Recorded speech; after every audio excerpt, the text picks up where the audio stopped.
Assalamualaikum warahmatullahi wabarakatuh. Bismillahirrahmanirrahim. Nahmaduka ya ghafuru ya syakuru. Mashalli wa sallim barik ala sayyidina maulana Muhammadin wa ala alihi wa sahbihi asma'in. Nama ba'du. Menyangkut sawabul qiraah atau sawabu amalil khairi, apakah sampai ke mayat apa enggak? Ini kata beliau, kata Mbah Ali Maksum, beliau justru menukil Ibnu Taimiyah yang notabene sering dipakai dalil para orang-orang sana. Saya tidak tahu itu orang sana, itu Pak Duta itu yang tahu itu.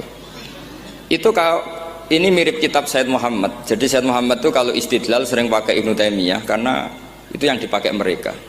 Tapi ternyata Ibnu Taimiyah, qala Ibnu Taimiyah innal mayyit yantafi'u bi qiraatil Qur'an kama yantafi'u bil ibadah al maliyah minas shadaqah wa nahwiha.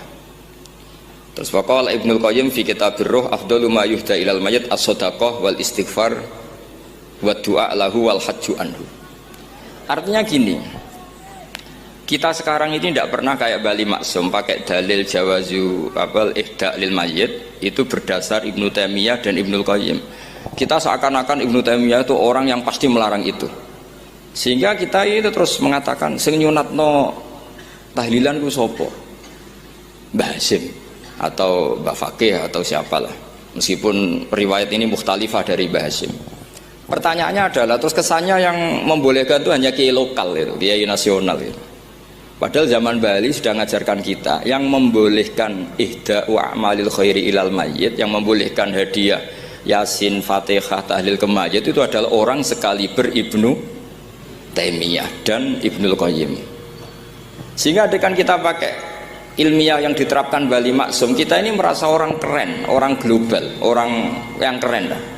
Karena guru-guru kita Bali Maksum, Mbah Hamid biasa mentahlili, Mbah Munawir semua mentahlili guru-gurunya. Di level ulama global ada Ibnu Taimiyah dan Ibnul Qayyim.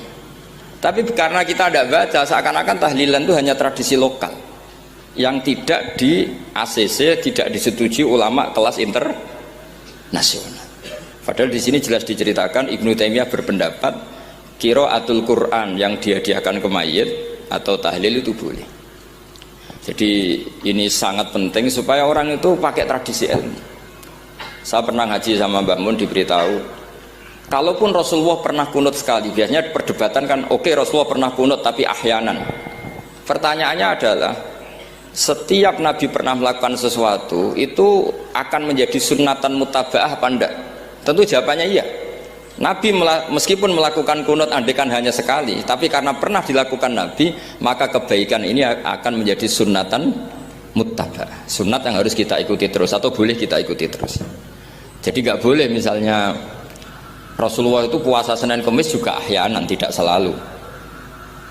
Rasulullah itu tofa rokiban juga ahyanan, bukan selalu. Tapi apa saja yang pernah dilakukan Nabi maka berstatus itu akan sunnat ila yaumil qiyamah. Sehingga agak bisa misalnya di hadis itu ahyanan, kemudian kamu beristidlal ini boleh dilakukan hanya ahyanan karena Nabi juga melakukan hanya ahyanan. Tidak bisa seperti itu. Sekali Nabi pernah melakukan itu dan tidak dibatalkan lewat nasah mansuh, maka kesunatan itu ila yaumil qiyamah. Sehingga Imam Syafi'i cara berpikir meskipun Nabi kunut ahyanan, kalaupun itu ahyanan tentu kunut itu akan sunat ila yaumil qiyamah. Bagi yang tidak mensunatkan monggo, itu ada Abu Hanifah. Makanya kata Mbah Maksum, kata Mbah Ali Maksum di sini diberi muqaddimah, wa wa min masailil furu' al khilafiyah fala yajuzu bi sya'nihi itharatul fitan wal jidal wal ingkar alal qail wal amili bih wala alal mukhalif. Jadi kita sendiri disarankan beliau, kamu juga enggak usah nantang debat sama mukhalif karena dari awal sudah masalah-masalah yang apa? Khilafi. Hatta idza ma ja'uha syahida alaihim sam'uhum wa absaruhum wa juluduhum bima kanu ya'malun. Terus wa qalu li juludihim lima syahidtum alaina. Ini kan ketok. Ketika kita misalnya pernah zina, pernah maling, pernah sodomi atau pernah tadi LGBT, Pak. Ini semua fisik kita yang dulu menikmati saat kita maksiat itu semuanya jadi saksi. Ketika semuanya jadi saksi yang merugikan kita, kita protes. Lima syahidtum alaina. Kenapa kamu bersaksi yang merugikan kita? Karena kalau dalam nahwu itu ala itu merugikan, kalau li itu menguntungkan. menguntungkan. Makanya kalau dalam bahasa Quran cukup laha maka sabat, waliha maka sabat. Kalau laha berarti yang menguntungkan, berarti dia punya perilaku positif. Kalau waliha berarti perilakunya negatif. Makanya kalau 5 syahidtum alaina berarti kesaksian yang merugikan. Kalau yang menguntungkan kan redaksinya 5 syahidtum lana. Paham ya? Pun iku paham ya. Bisa bebo paham ora wong nyenengno guru iku sunat. Bodoni dosa. Tapi nek kowe muni ra paham jujur iku sunat. Nyusahno guru dosa. Ya kok diitung dhewe. Terus jawabe tanah, jawabe fisik kita. Qalu antaqana wa'ul ladzi antaqa kulla syai'in wa huwa khalaqakum awwala marrah. Kowe kok janggal aku iso omong. Kowe iso omong ya mergo di antaqana, mergo diparingi iso. Padha bumi iso omong ya mergo Allah maringi iso omong. Kaya Nabi Adam iso omong ya mergo diparingi apa? Iso omong. Terus bedane apa kowe mbek tanah mbek? Makanya wong wali tenan, usul tenan. Apa maksiat yo isin mbek wit ambek bumi mbek suket. Nah waras lho. Problemnya kan sudah tidak pati waras, lah itu sing akhirnya masalah. Tapi ini semua nanti jadi saksi. Paling enggak iki ngilangi janggalem ketika Allah nyifati bumi iso dadi napa saksi. Mulane nak salat iku kesunatan pindah-pindah. Kowe aja kaya wong-wong khusyuk sing ora tau ngaji, salat men saf awal lae seksine tunggal. Mulane salat saf awal, sosani 3, seksine akeh. Kowe Mustafa mbek aku seksine akeh kulo. Kulo nate teng Jakarta, teng Malaysia, nate teng Mekah, teng Madinah. Cara Ka'bah takoki Mustafa tau salat bah Ka'bah. Mboten boten nate roh. Nah kulo bah tau salat, oh nate kulo sering roh bolak-balik. Mun nek ora tau ngluyur salat temu ning desa malah. Mulane jari ulama-ulama kesunatane salatku pindah-pindah ben seksine akeh. Misale terpaksa kowe seneng saf awal ya saf awal lor, bariku kidul, bariku tengah. Pokoke pindah ben seksine banyak. Tapi ora aja terus biasa soal lain, terus sampai kluyar pindah. Mergo nak sofawal kan sitok tapi mantep. Tapi tetap jago ulama jangan ngoten nak iso iku napa? Pindah.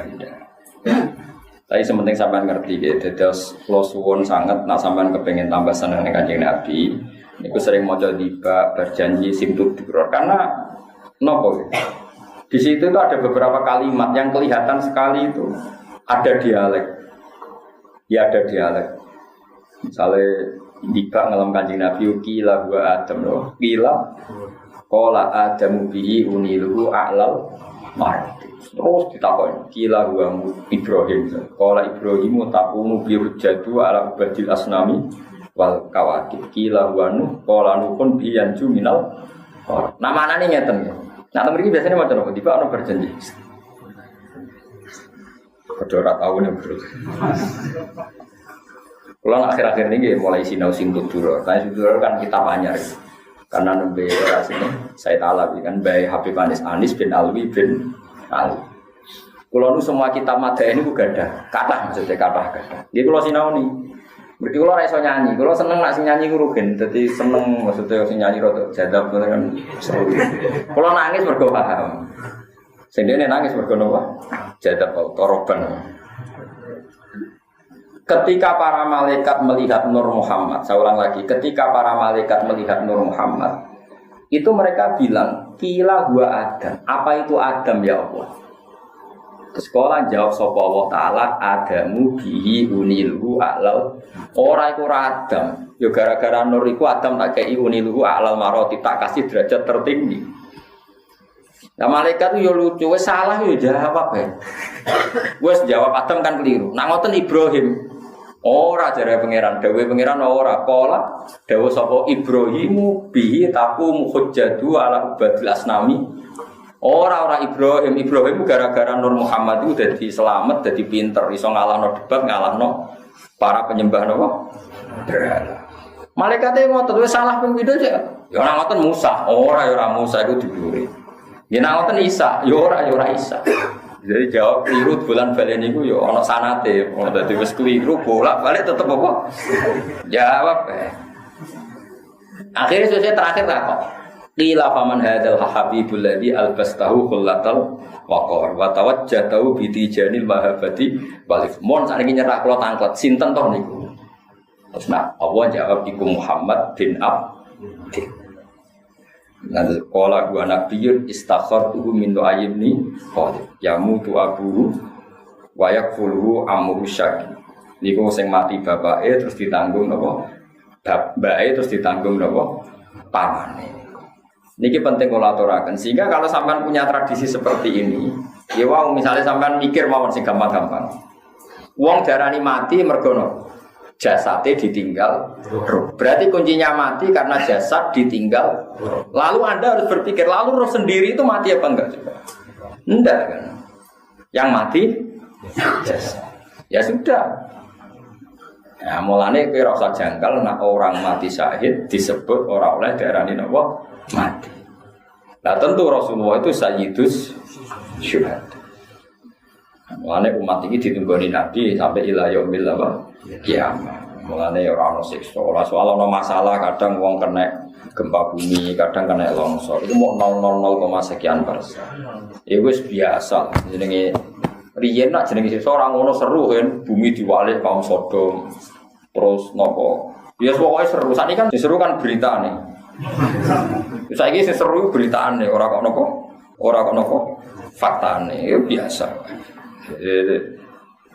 Jadi paham ya, jadi wong itu kudu bedakno. Wae kula suwun ben mahabbah kita ning Nabi Muhammad sallallahu alaihi wasallam.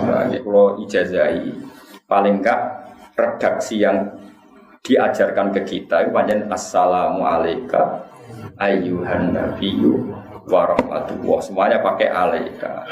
Sama kalau sampean baca Quran ya masih kul katakan kamu Muhammad, kul katakan kamu. Kamu itu artinya hadir apa ghaib?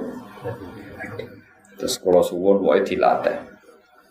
Mereka nak sampean berlatih begitu, Allah enggak akan nyiksa kita, setidaknya hati kita. Karena mungkin Allah nyiksa hati, di situ ada Quran ya sama. Allah akan nyiksa hati, di situ ada mahabbatu Rasulillah sallallahu alaihi wasallam. Misalnya ngeten wonten hadis, la yu'adzibu wa qalban wa al-Qur'ana. Allah ora bakal nyiksa ati sing ning jerone kok ana napa. Mergo Quran iku kalamu. Nggih Quran napa? Sama nanti cari di tafsir Ibnu Katsir di Fadhailnya surat Tabarok. Quran itu kalamu itu qadim, kalamu itu sakral. Saiki wong ngidai mushaf, ngidai Quran iku murtad apa kafir? Wes saya cuma jawab sitok-sitok. Termasuk murtad adalah wong ngidai Quran niat istihza. Wes yakin ya? Kok yakin? Wong. Saiki malaikat itu ya kena konstitusi, kena aturan hukum. Ndekne ora oleh nglecehno Quran. Malaikat kok ngidai Quran ya murtad. Pemene nyadui Quran ya murtad. Kok istihza ning kalammu. Napa istihza? Wis romono ya. Hukum kok tenang, maksudnya kowe ngalami ngono. Nah, tenane hukum iki mesti tenane tak jamin. Saiki terus kowe apal surat Tabarok. Tenggene riwayat mau Tabarok tok, ora 30 juz Tabarok tok. Wong wedi ke pol sing apal surat Tabarok. Bareng ning kuburan kan ketemu mungkar nakir. Mungkar nakir kena aturan, siapapun sing bedik gebuki. Prosedur no. Bareng tiang niku badhe digebuki jaat suratul mulk, surat apa? Tabarok. Tuhaju, ana sing ngeresasno tujadilu. Didang-dang. Menjelma dadi makhluk. Padahal kalamu ndak makhluk tentu. Mungkar nakir, kowe oleh merasopan. Aku iki kalamu, kowe nak gebuki wong iki kena aku. Kowe wani gebuki aku. Aku ya ora wani, kowe kalamu. Lha ora wani aja gebuki. Nah, gebuki murtad kan? Wong kok gebuki Quran. Nah, akhirnya mungkar nakir jawab, tapi aku kena tugas nak ono beli kok kowe kon nutuki. Lah yo masalahe aku ning jero atine nek kowe gebuki wong iku kena aku kalamu kowe wani gebuki. Yo ora wani. Bantah-bantah. Mulane iki kudu hafal surat Tabarok, terus aja lali nganti mati. Ada lali ditesik karena kira jajal waca. Jebule bulat. Tabaroka biadi. Jibril kandan gebuki kowe. Quranku kok mau karang iki. Lah dirubah-rubah berarti di walhasil akhirnya karena perdebatan ini panjang, sesuai malaikat mendingin. Yes ngene-ngene, tahakamna ilallah, sudah kita tanya Tuhan. Walhasil akhirnya malaikat sama kalam Allah tadi sowan. Karena malaikat tadi juga prosedural kalau nak ana wong fasik kon gebuki. Tapi dia kena aturan nak gebuki Quran itu fasik murtad gitu. Wae masalah lah. Akhirnya sowan pangeran Gusti. Malaikat niki niku mboten sopan mbek kalam muka. Wong wonten kula pape gebuki tiyang niku. Nak pancen kula mboten diregani kalian jenengan reso nyafaati tiyang niki. Orang yang saya ada di situ. Famhu anni min kitabik. Saya lebih baik gak termasuk sangka Quran. Wis ra Quran-Quranan. Terus saya pengen aku kok ngancam aku. Ya wis atau itu kan. Wis kuwe tak pek wong iku tak kekno kuwe, ora tak kekno mungkar nakir. Akhirnya mungkar nakir, ya sudah itu milik kamu, agak melo-melo. Ditinggal mungkar nakir. Terus dijak ning swarga. Nah, jadi sajane andekan, ya itu logikanya gampang. Kalau orang ngidai Quran, nyadui Quran murtad, terus kamu membawa Quran ketemu mungkar nakir, dan Quran menjadi di hati kamu, sistem tubuh kamu semuanya Qurani. Tentu malaikat mungkar nakir rawanani jotosi. Masalah, nak wong ditekdir elek, itu lali sih. Mulane gede-gede ini dosa, ajane gede-gede ini kerugian wong apal Quran terus. Lali, sajane kena gua andalan ngadepi mungkar nakir jebule. Lali, iku masalah. Sing biasa semaan lah iku sampean wis apal ora nak pas ngadepi situ. Ngadepi situ mungkar nakir. Mulane jogeman apalan Quran lali. Ya carane sering semaan apa ayu nah ora ya terus dhewe kok ora apa ayu semaan terus gak nopo. Ya sampean dites. Krok. Lha iki nek dites mungkar nakir kula bayangno cek wani lah. Sampeyan dites pangeran. Semuni lanyala-lanyala dites. Iqra wa rabbi wa rattil. Dadi sampeyan Allah nak ketemu ngapal Quran diwaca Iqra wa rabbi wa rattil. Fa inna manzilataka fi akhiri suratin. Kowe maca sing tartil terus kowe kok milih derajat ning swarga sesuai akhir ayat sing mbok waca. Dikon milih. Jadi misalnya Mustafa apa apale innal ladzina amanu wa amilus solihati terus piye mesti terusno. Ora hafal deh. Sale jaza umain tarobim jannatun apa? Ajen kowe kudu mandeg. Iku nak pancen kowe dalah iso mandeg ning swarga aden. Tapi nak kalau Allah Ta'ala muna ilmal yakin fatarabunal jahim itu rakok. Ya jahim ya. Jadi sebenarnya itu gampang pengiran itu sudah lah ngono lawang nasi pelek itu wis. Jadi itu pengiran. Jadi mulane kula niku seneng mbek hukum fikih. Mergo beten tentang Islam, hukum sing mirip kados kejadian teng akhirat kados hukum fikih. Yaitu tadi, kalau Quran mushaf dunia diinjek-injek itu haram. Tentu malaikat kena konstitusi haram menginjek-injek orang.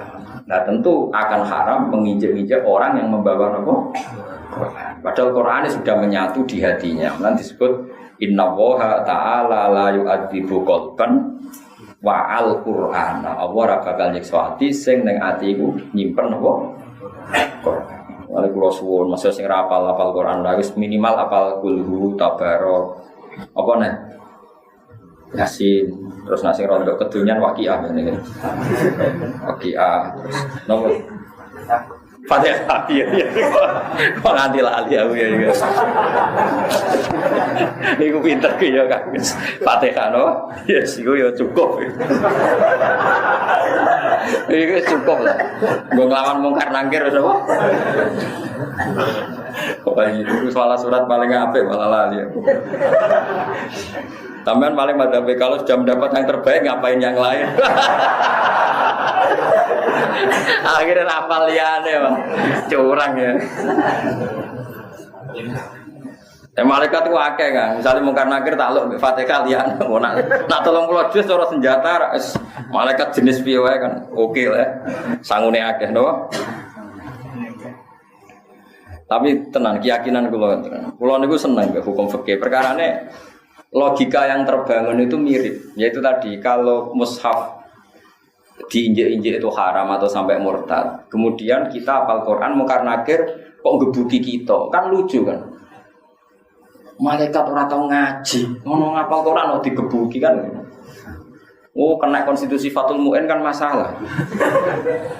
Dan itu ternyata nyata. Kalau taslim tenan ketika baca di Ibnu Katsir itu, kowe nak gebuki aku kena aku, padahal aku kalamu wah jare surat Tabarok.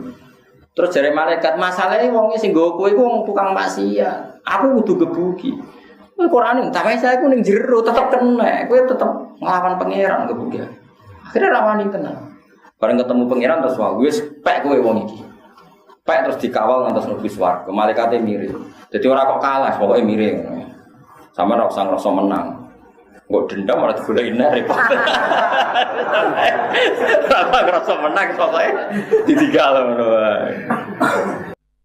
Begitu juga era Sayyidina Umar. Era Sayyidina Utsman, Ali.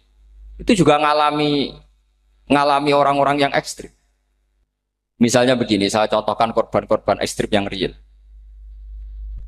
Sayyidina Ali itu masyhur, dia punya musuh besar namanya Muawiyah. Karena permusuhan ini tidak bisa dihindari. Jadi kalau dalam fikih Islam, ini anak-anak saya ajari fikih. Kalau orang mukmin membunuh orang mukmin itu hukumnya dosa besar apa kecil? Besar.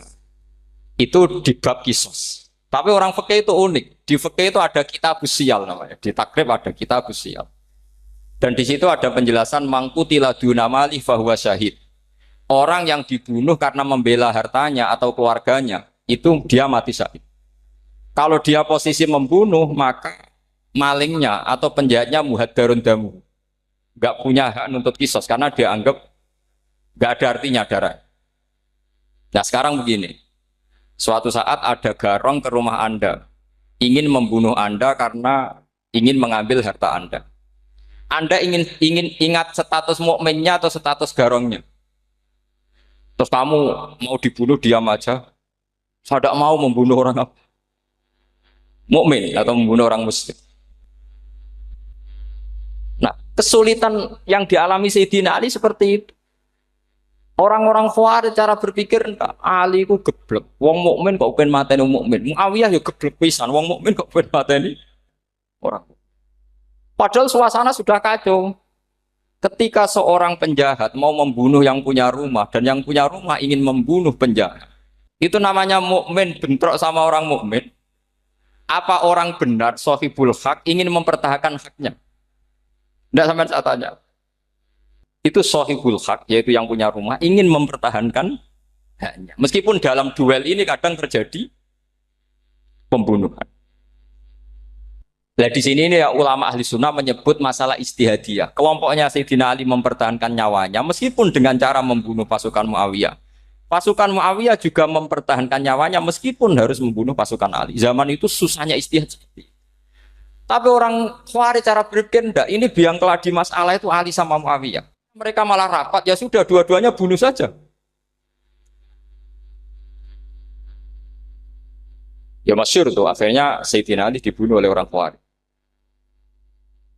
Makanya ini penting ya, pentingnya ngaji seperti ini. Jadi kamu harus dilatih berpikir nubuwah. Ya, dilatih berpikir apa? Nubuwah disebut al-ulama warasatul. Meskipun dengan cara yang ekstrim, tapi pikirannya saja, jangan perilakunya. Saya punya contoh sekian kasus, sekian tragedi. Misalnya begini. Saya itu dulu punya teman, dia soleh, bisa baca Fathul Mu'in. Dia itu janggal. Bilang sama saya, Gus, tidak biasanya Rasulullah itu agak-agak nyindir orang fakir. Ini kok ada hadis kadal fakru ayakuna kufur. Bahwa kefakiran itu mendekati apa? Kekufuran. Dia itu aneh sekali. Biasanya tidak biasanya Rasulullah kritik seperti itu. Walhasil, ini singkat cerita, anak ini ngalami satu trauma. Dia itu miskin. Gara-gara miskin gitu jadi buruhnya orang non-muslim. Dan sering disuruh nganter majikannya itu ke tempat-tempat lokalisasi. Dia mulai mikir, ini gara-gara fakir saya harus nganter orang ke lokalisasi. Mulai ingat dia, Sodaqah Rasulullah, ini gara-gara fakir saya jadi pengantar orang ke lokalisasi. Suatu saat majikannya itu benar-benar bangkrut. Malah tidak disuruh nganter. Pokoknya carikan yang cantik bawa sini. Pusing. Dia akhirnya walhasil lari terus keluar, terus dia cerita. Betapa ekstrimnya fakir, sehingga gara-gara fakir saya harus jadi penolong orang yang mau apa mak? Anda boleh berpikir ekstrim, tapi ekstrim dalam melawan kemungkaran itu tadi. Saya nggak boleh jadi fakir, tapi takutnya fakir yang nanti jadi alat kemak. Imam Ghazali juga punya contoh seperti itu. Imam Ghazali pernah marah besar ketika tren di Baghdad itu orang belajar fikih semua. Hatta layaku natama tobibun illa min ahli dhimmah, kata beliau. Sampai di Baghdad itu tidak ada dokter kecuali orang kafir dhimmah. Akhirnya kalau ada ulama sakit, saya masih ingat pas kecil, kalau ada ulama sakit itu tidak boleh dibawa ke rumah sakit. Takutnya ketemu dokter muslim, non muslim malah disuntik langsung apa? Mati. Akhirnya ulama saat itu berfatwa, orang Islam harus ada yang jadi dokter. Banyaklah gus-gus yang sekolah ke dokter. Yang masyhur ya seperti Sahal bin Abdul Fattah. Itu dulu putranya Ki Fatah yang menolong Mbah Mahfud saat sembunyi. Saking idolakannya Basal, anaknya dinamakan Sahal, tapi dia jadi dokter spesialis bedah. Begitu seterusnya urusan negara. Dulu itu orang jabat itu tidak boleh, karena jabat itu dekat dengan syubhat, dekat dengan haram. Tapi gara-gara pejabatnya non-muslim, kalau bikin aturan ya ala non-muslim. Ulama akhirnya sadar, andikan kita yang jabat pasti tidak seperti itu. Bisa bikin perda ini, bisa bikin pelaturan begini yang menguntungkan Islam. Nah, jadilah banyak pejabat yang sekarang muslim. Tempat-tempat maksiat di obrak-abrik sama Satpol PP macam-macam. Kita untung.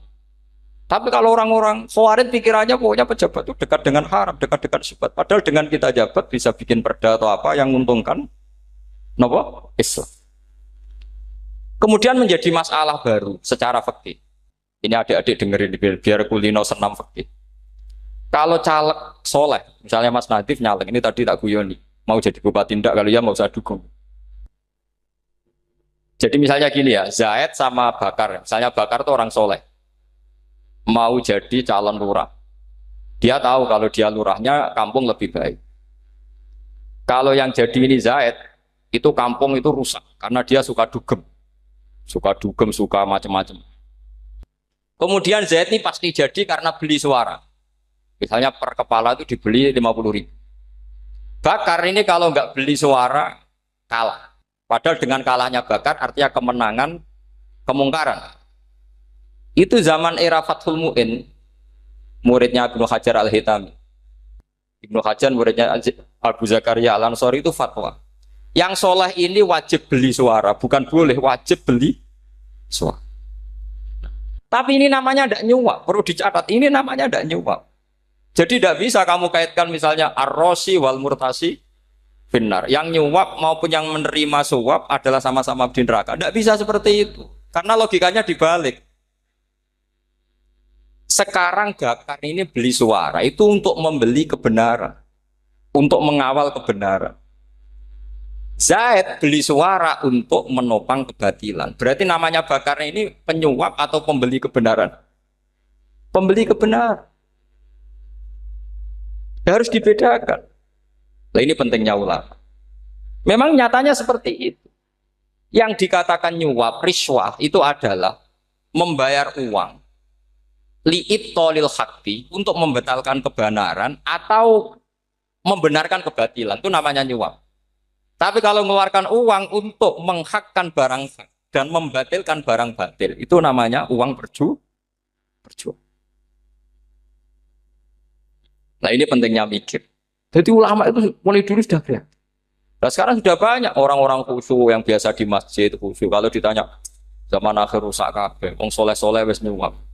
Kalau orang soleh ini tidak nyuap ya tidak jadi. Kalau nggak jadi mereka nggak ada yang jadi DPR, nggak ada partai Islam, habis malah Indonesia. Saya itu punya kenalan banyak pakar-pakar di Jakarta, itu cerita saya, Pak Bahar. Indonesia itu solusinya gampang. Kita ini punya Bali, punya Batam. Itu kalau Bali dimakaukan, Batam dikayakan Hollywood. Amerika kaya itu bukan karena hebat. Pornografi dijual. Tinju di Nevada itu dijual, di Las Vegas dijual. Apa saja dijual. Kok tidak kaya itu gimana? Sementara Indonesia mau aur-auran gitu sukan partai Islam. Sebenarnya Indonesia gampang. Kalau ingin kaya, Bali itu dikayakan Hollywood atau dikalahkan Macau jadi kota judi. Batam dijadikan kaya Las Vegas. Itu transaksinya pasti triliunan. Orang kamane wong wudo dijual, judi dijual, orang tinju dijual. Tapi gara-gara ada partai Islam, nyari rumus solusi ekonomi itu yang nggak seperti itu. Akhirnya kangelan. Akhirnya rapat isu. Tapi barokah tetap barokah partai apa? Yang menangnya caleg-calegnya rata-rata ya beli. Kalau udah beli habis. Saya bukan menghalalkan nyuap, enggak. Kalau nyuap tetap haram ila yaumil qiyamah. Tapi kalau suratul masalah seperti ini kamu mengatakan suap itu beda. Ini suratul masalah yang tidak ada kaitannya dengan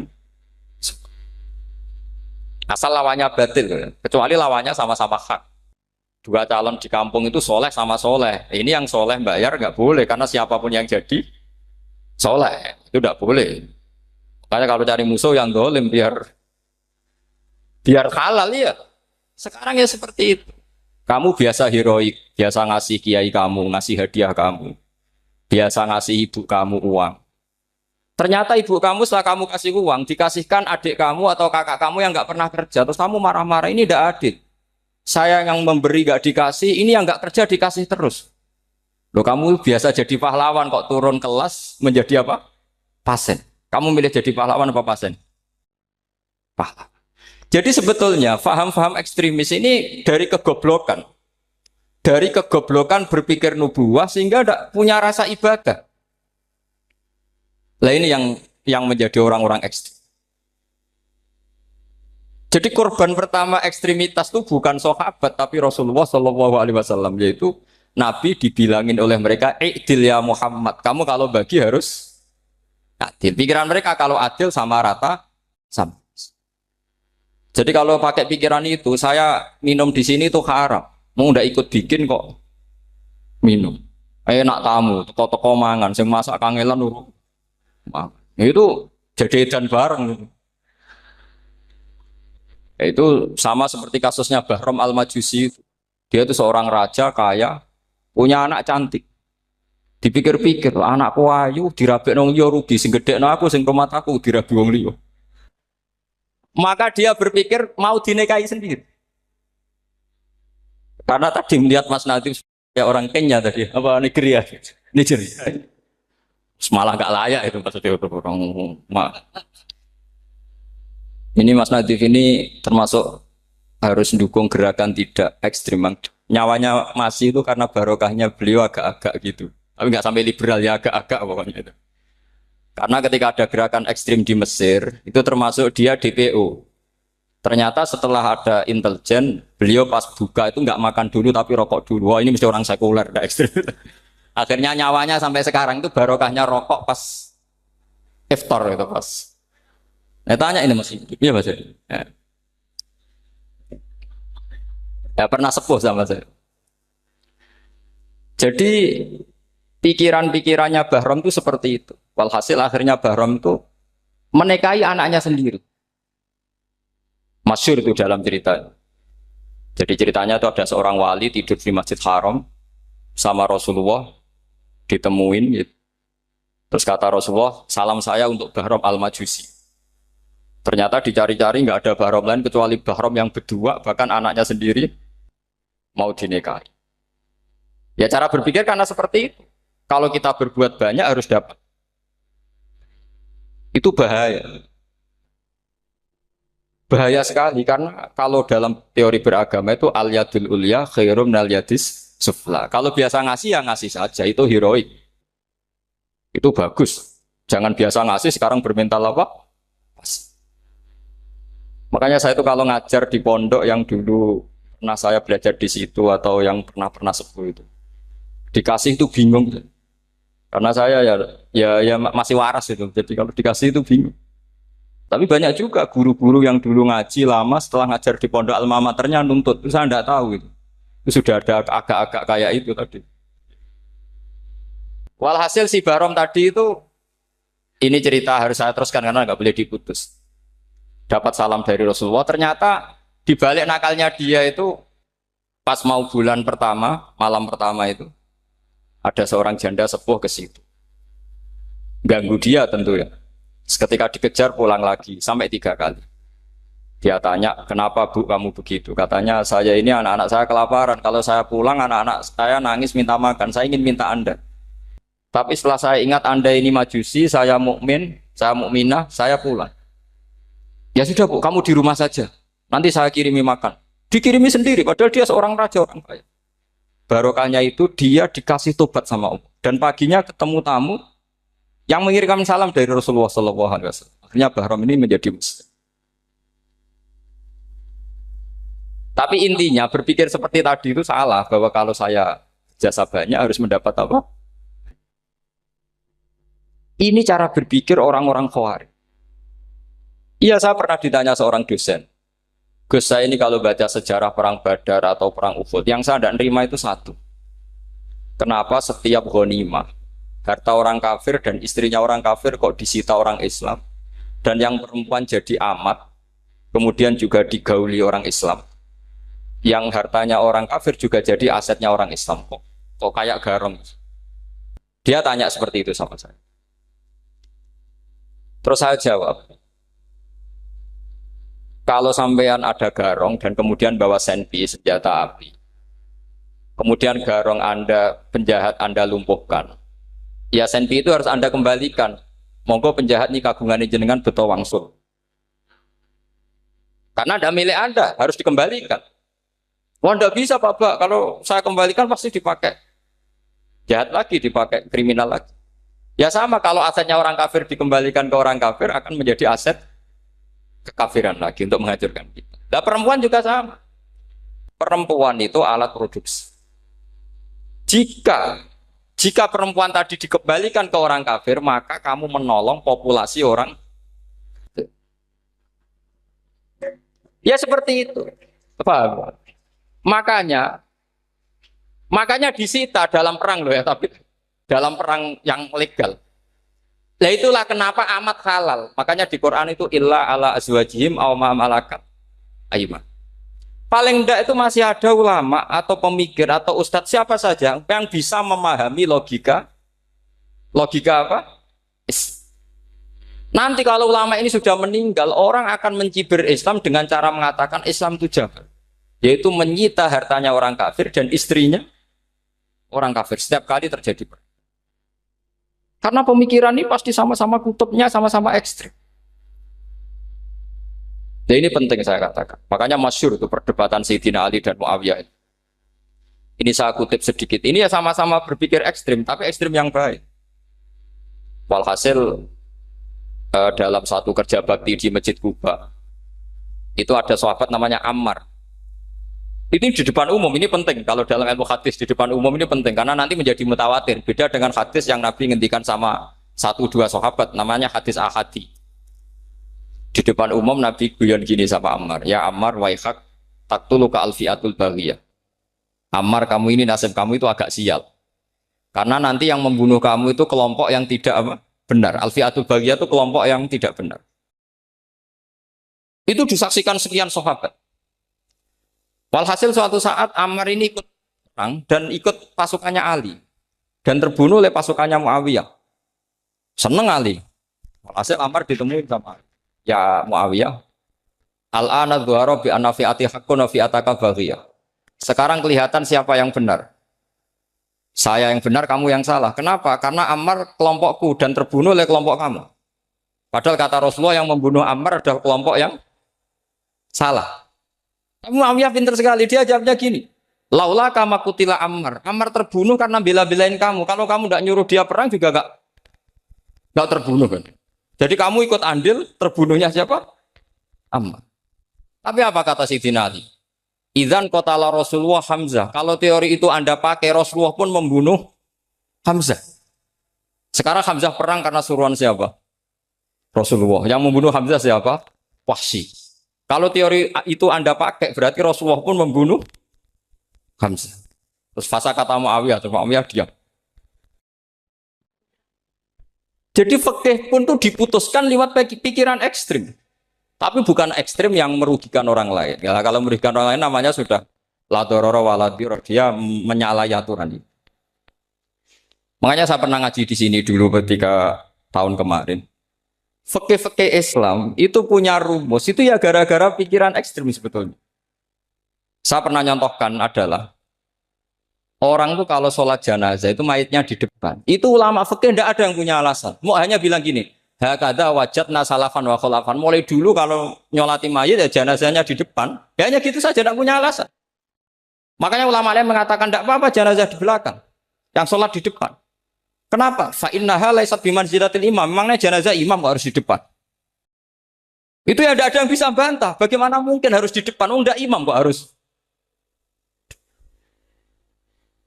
Yang harus di depan itu imam. Jenazah itu imam apa enggak? Enggak. Terus alasan kedua, sholat ghaib. Kalau ada orang mati di Surabaya, Mas Nadib di sini, sholat ghaib boleh enggak? Boleh. Jenazahnya di depan apa belakang? Belakang. Di belakang kan? Berarti harus enggak jenazah di depan? Ya dia mau ngakeh yang jelas kalau itu. Lah ini contoh-contoh kecil. Nah orang Khawarij itu orang yang paling tidak mau menerima otak adik seperti itu. Akhirnya jadi goblok bareng tadi. Ya makanya Rasulullah pun jadi korbannya Khawarij. Muhammad kamu harus adil. Karena pikiran mereka adil itu yang memberi banyak ya dapat banyak. Kalau pikiran nubuah tidak seperti itu. Kalau yang biasa memberi, biasa heroik, biasa baik ya biar tetap biasa memberi. Jangan dilatih jadi apa? Fasih. Ini mungkin adik-adik juga agak keberatan, tapi harus dilatih. Makanya saya itu jadi kiai itu ya mulai kecil anaknya kiai butuh kiai. Saya itu ya mulang tuh senang. Saya tidak pernah terlintas dikasih santri atau dihormati ya enggak. Mungkin sampai mati ya enggak terlintas. Ya pikiran saya sederhana. Biasa mulang pahlawan malah sekarang pasien itu malah kayak cemen, kayak turun kelas itu. Jadi saya terus ya enggak kepikiran sama sekali. Loh kalau saya minta sama Allah karena itu atasan saya. Makanya ada ulama yang ekstrim gini, ini kisah nyata. Ada ulama alim datang ke seorang raja. Rajanya ini soleh padahal. Ternyata pas raja itu berdoa, ya Allah saya kasih ini, kasih ini. Padahal ulama tadi itu mau mengajukan proposal. Mau minta apa gitu. Terus dia pulang ketika ditanya, Pak Kiai kenapa pulang? Ternyata raja itu minta zat yang sama yang saya mintai. Kalau raja saja masih minta, ngapain saya minta raja? Saya akan minta zat yang dimintai raja. Terus pulang dia. Wah itu ya pikiran ekstrim, tapi bagus ekstrimnya. Saya akan minta zat yang dimintai. Kalau sampean kan uteke saya les, sholat dinteni, tetap jalo. Oh, orang mikir seperti itu. Memang salah didik, salah itu tadi. Nah, ini harus dilatih. Masyhur itu ketika Nabi pas Fathu Makkah itu. Orang-orang Ansor ngomentari Nabi gini, ketika Nabi sangat happy di Mekah, sangat enjoy di Mekah, kata orang-orang Ansor, Amar rojul fa'adroka durok fatun fi ahli wa ulfatun fi asyiroti. Namanya orang pasti happy kalau di kampung halaman. Jangan-jangan Rasulullah itu nanti hidup di Mekah lagi, karena Mekah sudah dikuasai orang Islam. Beliau pasti kangen sama keluarga, sama Mekah. Tapi ya sama, ketika Rasulullah mulai mengasih-ngasih itu, orang-orang Quraisy dikasih banyak, orang Ansor juga pikirannya seperti itu. Baru orang Ansor dilatih pikiran nubuwah, yaitu tadi. Mereka itu dapat kambing, dapat sapi, terus pulang. Kamu mendapat saya, milih mana? Milih Rasulullah Shallallahu Alaihi Wasallam.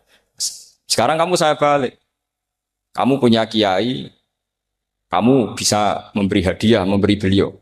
Suatu saat kiai Anda ini kaya raya, terus sering ngasih orang-orang yang nggak pernah berjasa. Kamu nggak pernah dikasih. Itu kalau pakai pikiran Khawarij, kiai ini salah karena ngasih orang yang tidak berjasa. Tapi kalau kamu pakai pikiran nubuah, enggak. Alhamdulillah saya tetap istiqomah memberi kiai itu. Dan alhamdulillah enggak dibales. Semoga balasannya di akhir. Ya sudah seperti itu. Kalau pakai pikiran gengsi tadi seperti itu. Masa biasa memberi sekarang posisi diberi, saya rak turun kelas. Jadi sebetulnya pikiran ekstrim itu boleh, tapi untuk yang seperti ini bukan ekstrim yang tadi. Makanya ini disebut al-hujjat.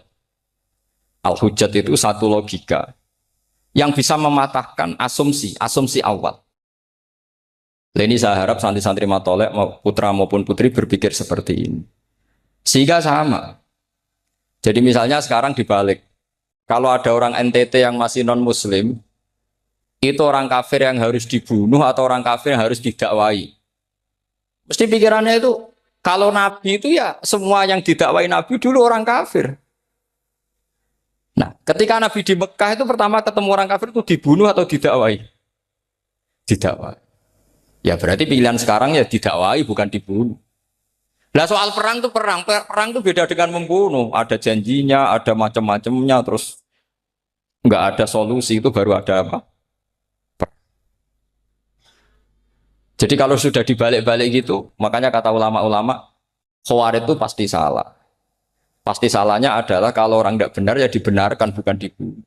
Kalau setiap orang kafir dibunuh, Nabi kapan jadi nabinya? Karena orang kafir habis. Jadi metode bil hikmati ada, al-mau'izatul hasanah ada karena orang kafirnya sudah apa? Mati. Terus, pertanyaan kedua, kalau Nabi harus ekstrim ngapain yang ngawal Jibril? Halnya Israel lebih efektif. Jadi kalau sama-sama ingin ekstrim, Nabi itu nggak usah dikawal Jibril kan, enggak efektif kan? Harusnya yang ngawal itu siapa? Israel. Kan nggak repot. Nah, jadi saya mohon ini saya cerita. Jadi korban pikiran ekstrim itu bukan siapa-siapa. Pertama itu Rasulullah. Akhirnya Rasulullah menjelaskan, ya beginilah cara berpikir. Jadi saya kira demikian. Nanti mungkin kalau ada tanya-tanya, ada pertanyaan. Yang jelas kalau seputar ekstremitas itu bisa latihan. Ya sebenarnya bisa latihan di fikih. Karena fikih ini cerminan dari pikiran ulama. Ya, cerminan dari pikiran apa ulama yang tidak tekstual. Ya, seperti gini ya. Tasaddaqa Rasulullah so'an min tamrin au so'an min akidin. Ketika zakat fitrah itu Rasulullah mengeluarkan satu sok tamar. Tamar itu kurma. Kalau menurut tekstual berarti zakat fitrah harus pakai kurma. Tapi semua ulama sedunia mengatakan putih ahlil balad. Hanya dalam konteks Indonesia ya pakai apa? Beras. Berarti kata tamar diganti kot. Diganti apa? Kot. Jadi orang itu jangan diajak goblok bareng. Masa Nabi ngendikan tamar harus apa?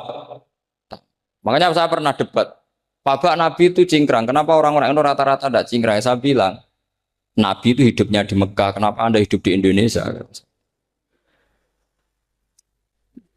Iya, Nabi itu hidupnya di Mekah.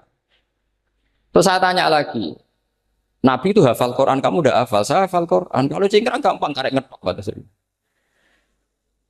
Ya, kalau ada sunnah Rasul, Nabi hafal Quran, enggak? Hafal kan? Berarti kalau ikut sunnah Rasul, hafal Quran. Jangan cingkrak tok, ya hafal apa? Ya sama poligami juga gitu yang tadi diceritakan Mas Natif itu. Nabi itu poligami setelah Khadijah meninggal. Apa mereka mau nunggu istri pertama meninggal? Kalau ingin persis loh. Kalau ingin persis nunggu istri pertama meninggal. Ah iya. Enggak mau juga kan? Ya biasa saja lah. Pokoknya yang dihalalkan syariat ya kita bilang halal, yang diharamkan kita bilang apa? Enggak usah sok suci isi sunnah Rasul. Saya punya banyak cerita. Abu Bakar itu dulu sering menghindari sunnah Rasul. Dulu Rasulullah itu kalau ada orang minta ya dikasih. Ketika era Abu Bakar bikin Baitul Mal. Ketika ditanya ini zaman Rasulullah tidak ada. Kata Abu Bakar, huwa Rasulullah. Beliau itu Rasulullah. Mbak gak di-manage ya negara tertib. Umar bikin pasukan. Pasukan itu diangkat negara. Kalau dulu zaman Nabi yang ikut perang bahaya, yang tidak perang namanya munafik. Era Umar enggak, militer itu ditunjuk. Ya digaji pakai Diwanul Murtazikoh. Ketika ditanya, kenapa ada kayak Rasulullah? Huwa Rasulullah, mbak enggak tertib pun tetap negara stabil. Karena ada karismanya.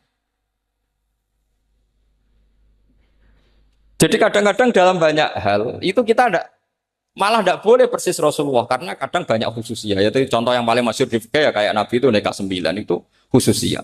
Dalam strategi juga sama. Dalam strategi memanage negara juga sama. Banyak sahabat yang punya ide yang zaman Nabi itu tidak ada. Ketika ditanya, kenapa tidak persis Nabi? Katanya, huwa Rasulullah. Ya Rasulullah itu meskipun seperti itu, meskipun tidak tertib secara rasional, tetap dikawal wahyu. Makanya negara baik-baik saja. Kalau saya ini hanya Abu Bakar, kalau tidak ya repot. Umar ya sama, bikin Diwanul Murtazikoh. Utsman juga sama, di-manage negara. Sayyidina Ali juga di-manage. Kalau Nabi tidak. Tapi tidak apa-apa karena ada karisma. Sama tak cerita nih masalah zakat yang masyhur. Orang paling bakhil sekalipun, paling kikir sekalipun itu zaman Rasulullah bayar zakat. Karena pikirannya setelah zakat dikasihkan, Rasulullah mendoakan. Khudh min amwalihim shadaqatan tutahhiruhum wa tuzakkihim biha wa sholli alaihim. Inna sholataka sakanul lahum. Era Abu Bakar enggak. Sorry ya Abu Bakarin, dulu kita zakat sama Rasulullah karena didoakan beliau. Kamu hanya Abu Bakar, saya tidak mau zakat. Ya sama lah seperti orang dipimpin ulama-ulama karismatik, orang dipimpin badola itu tidak usah metai, santri sudah nurut. Dipimpin Usman Nazif, gak bikin pelaturan, habis pondok. Kalau tidak ngancam, gak gini, ditakzir, gak gini, habis. Zaman badola dehem tok santri wedi. Mas Nazif dehem, enggak. Nah, makanya Rasulullah itu tidak banyak bikin pelaturan. Rasulullah itu kalau mau perang itu hanya bilang sahabat, saya besok ditantang Abu Sufyan di sini. Saya mau perang. Oh itu sahabat ikut semua. Orang melihat wajahnya, melihat karismanya sudah tertarik ingin menyelamatkan beliau. Kita tidak akan ridho Rasulullah keluar sendiri. Kalau Abu Bakar ya enggak. Pertama Abu Bakar pidato sudah sopan. Saya memimpin kamu. Ini qulitu walastu bikhairikum. Saya ini memimpin kamu, tapi bukan berarti saya yang terbaik. Jika saya benar maka dukunglah. Kalau salah ingatkan. Itu pertama orang-orang bilang apa? Fawwala uqiman nakabisef. Nanti kalau Anda salah tak ingatkan pakai pedang. Ya karena hanya Abu Bakar bukan Rasul. Jika diaturlah ini ada militer, ada pengawal, ada Baitul Mal. Era Umar lebih modern lagi ada Diwanul Murtazikoh, ada macam-macam. Ya Rasulullah enggak ada. Nah sekarang orang sidik-sidik muni sunnah Rasul. Padahal ada sunnah Rasul yang khasnya Rasulullah sebagai nubuwah. Ya, khasnya Rasulullah sebagai apa? Coba Nabi itu istrinya 9. Semuanya cerita tentang tahajudnya Nabi, witirnya Nabi. Apa kira-kira Mas Nadif kalau punya istri 4 ceritanya tentang tahajudnya Mas Nadif? Kan enggak. Nah, jadi saya mohon, sebetulnya pikiran-pikiran ekstrim itu karena enggak mau belajar. Enggak mau belajar. Kalau mau belajar itu kata Imam Ghazali itu dalam kitab Imla, Al-Imla fi Iskalatil Ikhya itu. Fal ma'ani awsa'u minal ibarat. Yang namanya ma'ani itu awsa'u minal ibarat.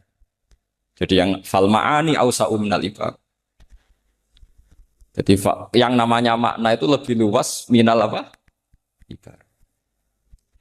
Nah, ini contoh yang paling nyata ya Sayyidina Ali. Ketika Sayyidina Ali perang sama Muawiyah, itu Sayyidina Ali bilang, sebaiknya Muawiyah kirim delegasi, mediator. Saya juga kirim mediator. Terus orang-orang Khawarij karena tadi tekstual. Mahada ya Ali. Ini apa ya Ali? Lam yujad fi kitabillah. Aturan mediator itu tidak ada di Quran. Bahwa kalau kita perang harus ada mediator itu tidak ada. Terus Sayyidina Ali baca ayat. Wa in khiftum shiqaqa bainihima fab'atsu hakaman min ahli wa hakaman min ahliya. Jika lelaki dan perempuan, suami istri terjadi shiqaq, terjadi konflik, maka suami kirim satu mediator, yang pihak perempuan juga kirim mediator. Terus Sayyidina Ali ngendikan, wa amru Muhammad a'dhamu min amri rajulin wa imra'atin. Urusan umat Muhammad lebih serius ketimbang urusan hanya sekedar suami dan istri. Maka kita butuh hakam, butuh mediator. Baru 4.000 orang Khawarij tobat ngikuti pikirannya Sayyidina Ali yang tidak tekstual. Sama seperti zaman Rasulullah. Ketika Rasulullah mau perang Badar, saya ini mau perang Badar kata Rasulullah. Musuh saya itu 1.000 lebih. Kalian hanya 313. Apa kita teruskan? Itu sahabat langsung bilang gini, saya itu hafal teksnya.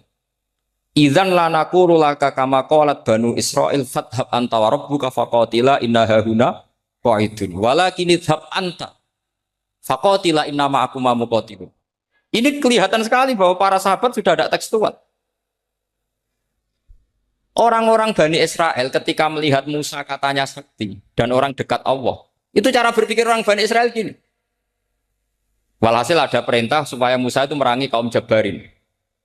Orang Jabar ini gagah-gagah, pikirannya orang Bani Israel. Musa kami itu sakti dekat Allah, ya sudahlah sama Allah saja sana, tak tunggu di rumah kabarnya. Itu kan sama dengan santri semedit, roh kiai ini suga, kiai aku suga, serasa tak pikir kan seperti itu. Ya sama seperti itu, Nabi ku kekasih Allah, mesti perang menang, serasa tak ewangi mesti menangis, fadhab anta wa rabbuka faqatila inna hahuna. Kok itu? Ya sudah, kamu berangkat saja sama Tuhan, tak tunggu di rumah. Tapi apa kata para sahabat Ansor ketika Nabi minta supaya mereka dukung di perang Badar? Langsung bilang, idzan lanaku rulaka kama qalat Bani Israil. Kita tidak akan bermental kayak Bani Israil. Ini tekstual pada enggak. Mereka punya mafhum, punya pikiran. Cara Mas Nadif punya kreatif. Bahwa ini mental yang bejat, kita tidak akan meniru seperti itu sahabat. Jadi dulu sahabat itu makna di Quran juga ada tekstual. Jadi bisa memahami. Nah sekarang orang memaksa semuanya harus tekstual. Ya meskipun tadi jangan terlalu liar terus menjadi liberal. Tapi saya tidak tahu kalau contohnya Mas Nadif tadi pakai kondom, istiqomah tidak tahu. Itu pikirannya Jil apa Mas Nadif tidak tahu saya itu. Itu tidak tahu. Kok sampai sembeling itu saya tidak tahu. Oh, lagi juga kalau tidak bisa nyontohkan yang di luar itu, saya itu ya tidak tahu. Mulai dulu ilmunya seperti itu terus. Ya tidak tahu lagi. Jadi mulai dulu zaman Nabi pun itu sudah ada pikiran-pikiran seperti itu. Jadi tekstual atau harfiah itu ya enggak. Nyatanya sahabat langsung bilang idzan lanaku rulaka kama qalat Banu apa? Isra. Kan itu orang hebat. Apa yang dipilih? Apa berdasar definisi? Apa berdasar kehendak yang milih? Lo kamu udah pinter, tumben udah pinter. Alam raya ini milik Allah. Dan semua di alam raya ini milik Allah. Maka dipilih tidak dipilih itu terserah yang punya apa terserah kita. Apa terserah kriteria, apa terserah definisi. Dalam konteks kita sebagai objek diambil, tentu terserah yang punya. Kemudian Allah bilang, orang-orang itu saya pilih. Nah kalau milihnya Allah berdasar kepunyaan, tentu Allah boleh dong memilih orang yang sebetulnya berstatus dolim. Ya tapi ya tetap dia dolim, tapi ya tetap dipilih. Kenapa ya? Karena Allah yang punya. Saya misalnya orang kaya, boleh nggak punya HP buruk? Boleh kan? Terserah saya. Saya orang kaya, beli HP mahal, medium dan paling buruk. Boleh enggak? Boleh, saya yang punya. Nggak boleh, Gus, ini orang kaya harus beli HP yang mahal. Yang bilang harus siapa? Nah kegoblokan kita ini seperti ini. Nak sung sugih HP ini kudu larang. Nak wong alim kudu bojone ayu. Sing kudu darani kudu ayu ku sapa? Nak maji jalan yang dumdu swarga lho kudu iku sing swargane mbahmu tapi kudu. Nah, kita ini sering berpikir ngatur Tuhan. Komunitas Muslim terus Islam Indonesia kudu dadi sampling Islam seluruh apa? Dunia. Ya ora usah sombong ngono ya. Kowe tapi ya betul sepuro. Enggak boleh doakan Nabi gitu, enggak boleh. Allahumma sholli ala sayyidina Muhammad wa ala alihi. Enggak boleh pakai ighfir lahu. Masalahnya kita tahlilan apa alam dongo iku terus kamu gunakan. Ya misalnya terjadi percontohan Islam dunia terus Nabi kapundhut ditalkin, nek ditakoki waman rabbuka piye. Terus Nabi warai waman nabiyuka.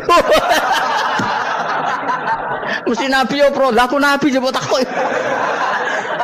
Jadi kita ini sering kumo luhur karena kita mayoritas terus jadi percontohan ora usah ngono. Paham ya napa? Ndak usah ngono, mayoritas saya, tapi ora usah GR jadi apa?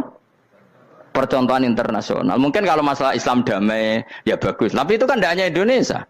Di mana-mana yang Islam damai juga banyak. Dan yang tukaran juga banyak. Toh yang tukaran nggak pernah maklumatkan diri ini percontohan janda. Ya biasa saja. Saya ulang lagi ya. Maka menurut saya nggak akan benar pendapat Khawarij atau pendapat Islam yang keras bahwa orang dosa besar itu keluar dari Islam. Karena ketika Allah mengatakan kemudian aku pilihkan kitab ini tak kasihkan orang-orang yang saya pilih, itu diantara yang pertama adalah meskipun mereka sebagian tetap zalim. Artinya tetap zalim itu tidak menjadi dia keluar dari status Islam. Paham ya? Sekarang saya tanya, yang dikatakan warga Indonesia itu siapa? Ya siapapun yang bergeografis di Indonesia, lahir sebagai akte Indonesia, ya orang Indonesia. Kemudian ada yang penjahat, ada yang maling, kita penjara. Apa dia keluar dari kebangsaan Indonesia? Enggak kan? Sama ketika orang Islam menjadi zina dan fase koruptor, keluar dari Islam enggak? Enggak. Karena Allah tetap bilang faminhum. Apa? Faminhum. Jelas ya? Wes kayak ngarah Khawarij. Kenapa? Kalau Khawarij cara berpikir itu ekstrim. Setiap dosa besar itu mengeluarkan orang dari status Islam. Oh, itu bahaya sekali. Karena nanti kalau itu iya, kita akan kehilangan banyak orang nopo Islam. Makanya Nabi nanti ngendikan, saya berharap yang nanti masuk surga dari umatku itu separuh, 2/3. Itu kata ulama-ulama, kalau kita pakai mazhab Khawarij, orang Islam itu tidak sampai sepertiga. Karena banyak yang keluar dari Islam. Duwe keris gak Islam, duwe akeh gak Islam. Nglakoni jimat gak Islam, nyekel patok gak Islam, dosa gede gak Islam, korupsi gak Islam. Terlalu banyak yang kita usir dari Islam. Lalu kita ngusir atas nama apa? Coba. Kalau atas nama Tuhan, kamu tidak Tuhan. Atas nama wakil Tuhan, Tuhan tidak pernah mewakilkan ke Anda. Orang-orang mandate. Yang kita tahu dari Quran ya ayat ini, "Tsumma awrasnal kitabal ladzina istafaina min ibadina." Kemudian kitab ini tak kasihkan orang-orang yang saya pilih, dan orang yang saya pilih itu faminhum zalimul li nafsi. Dan sebagian dari itu adalah orang zalim, dan itu jelas bagian dari itu. Artinya keluar apa masuk? Keluar apa masuk? Masuk. Meskipun ya yang zalim tetap berstatus zalim, kayak warga Indonesia, ini semua warga Indonesia. Paham ya? Yang maling ya tetap warga Indonesia, meskipun ya tetap maling. Jelas ya? Betul ya? Makanya ahli sunnah itu pendapatnya falam nukafir mu'minan bil wisri. Kita tidak akan mengkafirkan orang mukmin hanya karena melakukan dosa. Kenapa ya? Karena Allah bilang faminhum setengah sangking itu masuk bagian. Dan itu luar biasanya Allah disebut istofaina. Tetap orang-orang pilihan. Maka ini penting saya utarakan supaya kita ini tidak sok-sokan ya. Terus yang zalimul nafsi pun potensi dimaafkan sama Allah. Asal dia tobat, dan tobat itu sama Allah nggak ada batasnya. Malam yuhur kiri sampai apa? Nafas apa? Terakhir. Dan kadang orang itu sebetulnya nggak niat tobat, cuma ada perilaku tertentu sehingga dadian Allah itu simpati. Itu juga banyak yang diterima tobatnya Allah. Makanya kata ulama-ulama itu, istighfar itu tidak syarat diampuni. Yang menjadi orang terampuni itu kehendak Allah. Istighfar itu bagian kecil dari syarat-syarat itu. Bisa saja orang tanpa istighfar tapi diampuni Allah. Misalnya Allah dawuh, wa yaghfiru ma duna dzalika limay yasha. Itu bukan limay yastaghfir tapi limay yasha. Contoh masyhur kan, kamu pernah dengarkan ada orang nakal itu, mumisah itu ya kira-kira lonte atau apalah. Dia datang pulang ketika melihat anjing ngeleti pasir, dia berpikir ini kehausan kayak saya. Kemudian dia turun ke sungai memberi minum anjing itu, kemudian Allah memaafkan dia karena itu. Pas itu di semua hadis riwayatnya dia tidak pernah istighfar. Terlalu punya perilaku yang menjadikan dia diampun. Banyak enggak seperti itu? Banyak, makanya wa yaghfiru ma duna dzalika liman yasha. Mayasa itu ya yang digedaki Allah. Bisa saja kalian ini sering istighfar tapi enggak dimaafkan Allah. Tapi delala punya satu perilaku yang cara Allah itu penting, kemudian dimaafkan. Kayak Saharatu Fir'aun, itu dia tidak pernah istighfar, tukang sihir Fir'aun. Dia diampuni Allah, dikasih iman tuh gara-gara jadi wong Jogja. Terus ngono tok. Jadi pas mau duel adu sihir. Iku dalah dekne mendingan ya. Qalu ya Musa imma antulqiya wa imma annakuna nahnul mulkin. Monggo jenengan riyen napa kula riyen. Tapi gara-gara dekne didikan Jogja niku. Lah wong ape duel, mestinya tarung itu semakin cepat mengambil kesempatan kan semakin menang. Ini sudah jelas tarung. Ngapunten jenengan riyen napa kula. Lha iku pangeran itu terus simpati. Wong kok sopane ngono apa? Akhirnya Allah memberi iman gara-gara apa? Imma antulqiya wa imma annakuna nahnul mulkin. Monggo jenengan riyen. Lah Musa juga, Allah juga gak terima kalau nabinya kalah sopan. Sehingga Allah memerintahkan Musa adalah sopan. Mboten jenengan mawon. Jadi Nabi Musa qala bal alqu. Jadi Nabi Musa enggak jenengan riyen mawon. Jadi coba itu kan unik. Dia tidak ingin diampuni Allah, tapi adalah dia sebenarnya satu perilaku yang menjadikan Allah itu simpati, yaitu kesopanan dia dengan Nabi Musa. Imma antulqiya wa imma annakuna nahnul. Nabi Musa juga bilang qala bal alqu go jenengan riyen mawon. Akhirnya sakar nggih nak ngoten. Makanya Fir'aun itu mangkelnya bukan main. Ketika pertunjukan itu akhirnya kan Saharatu Fir'aun kan kalah. Setelah kalah langsung iman. Maka kata Fir'aun, ini jelas Musa itu guru kamu. Cuma pura-pura saja kamu pro saya. Lah buktinya apa? Jare buktinya tadi monggo-monggonan gitu. Makanya Fir'aun bilang innahu lakabirukumul ladzi 'allamakumus sihr. Wah, iku mesti Musa iku gurumu. Padahal dia gak kenal sama sekali. Cuma gara-gara monggo-monggonan tadi itu akhirnya terus pikirannya Fir'aun. Wah, mesti wis kenal suwi, mau gayane tok. Mergo gara-gara monggo jenengan riyen. Mboten monggo jenengan mawon. Jadi makanya sampean jangan putus asa. Makanya keliru sekali kalau kita bilang diampuni Allah nunggu istighfar. Enggak. Tentu istighfar penting, kita sepakat. Istighfar itu penting, kita sepakat. Tapi itu tidak satu cara-caranya Allah untuk orang bisa diampuni.